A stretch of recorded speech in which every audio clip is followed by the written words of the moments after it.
आज नै प्रशासनले नोटिस निकाल्यो र भन्यो 9 बजेपछि देउसी भैलो खेल्न पाइदैन। के हो?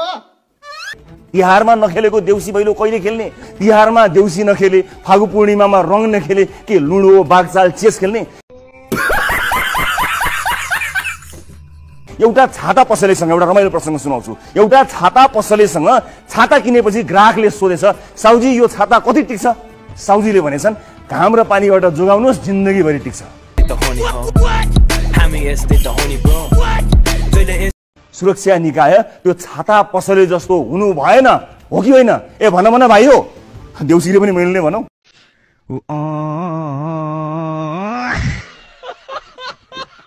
वर्षौंदेखि बिरालोले बाटो काट्यो भने दशा लाग्छ भनेर भन्ने चलन छ र मान्छेहरू बिरालोले बाटो काटेपछि त्यो बाटो नै हिँड्दैनन्, मोडेर अन्त्यतिर जान्छन्, थुथु गर्छन्, अनेक गर्छन्। तर आजसम्म कसैले यो कुरामा ध्यान दिएन कि बिरालोले किन बाटो काट्छ, बिरालोले किन मान्छेको बाटो काट्छ भन्ने कुरामा कसैको पनि ध्यान गएको छैन, कसैले सोचेकै छैन यस विषयमा। आज म तपाईहरुलाई भन्दैछु, बिरालोले किन बाटो काट्छ। बिरालोले किन बाटो काट्छ भने उलाई वारीबाट पारी जानु छ। गर्लफ्रेन्ड लिएर जाने चाहिँ कहाँ? फिल्म हलमा जाउँ, अजासु अंकल आन्टीहरूले देखेर के नभए जसरी गरेर ह्या गरेर लामो जिब्रो निकाल्छन्, टोलभरि हल्ला गरिदिन्छन्। घरमा ल्याउँ, बाउले छाला काट्ने, गर्लफ्रेन्डको घरमा जाउँ, दाजुभाइले ढुट्टो हुने गरी ठटाउलान्। चुनाव अगाडि घर घरमा रेल ल्याउँछौ भन्थ्यौ, खोइ त घर घरमा रेल ल्याएर अनि तपाईको घर चाहिँ कता उछिटिन्छ नि?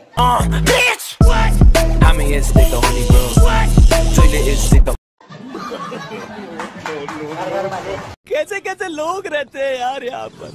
चलो तुमको पागल कुत्ते का गाड़ी उठा के ले जाएगा, बता रहे हैं हम। कलाकार, हास्य कलाकार चिन्नुहुन्छ केदार घिमिरे माग्ने? हजुर, उहाँले के भन्नुभएको छ त तपाईलाई? प्रधानमन्त्री केपी शर्मा ओलीको सालो केटोको मन पनि कालो।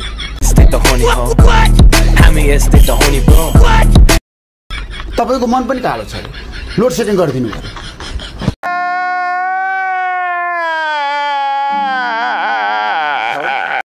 तो एउटा भनाइ छ नि, यो सारा सृष्टि कालो, विधिवश छ भने आफ्नो दृष्टि कालो भनेर। अब जसको दृष्टि कालो छ उहाँले अरूलाई कालो भन्नुभयो, मेरो कसरी कालो? जसले भन्नुभयो उहाँहरूलाई भन्छु मनै कालो छ, प्रधानमन्त्रीको सालो केटोको मन कालो। क्यों हिला डाला ना? माधव नेपालको नाम लिएर म एकछिन पछि मुख खुल्ला गर्छु। म एकछिन पछि मुख खुल्ला गर्छु।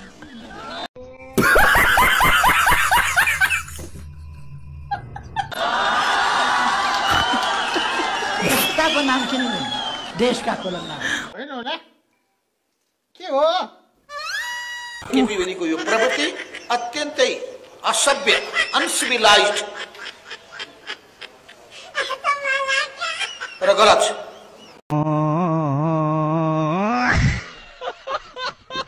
पल्ला गरे साइलोले कसरी ढलाए मलाई बताउनु।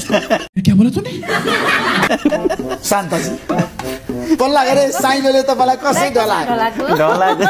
आज तपाईँले भन्नुपर्छ, म बोका त बोका, हामी बोका होइन भने भन्। म बोका त बोका, हामी बोका।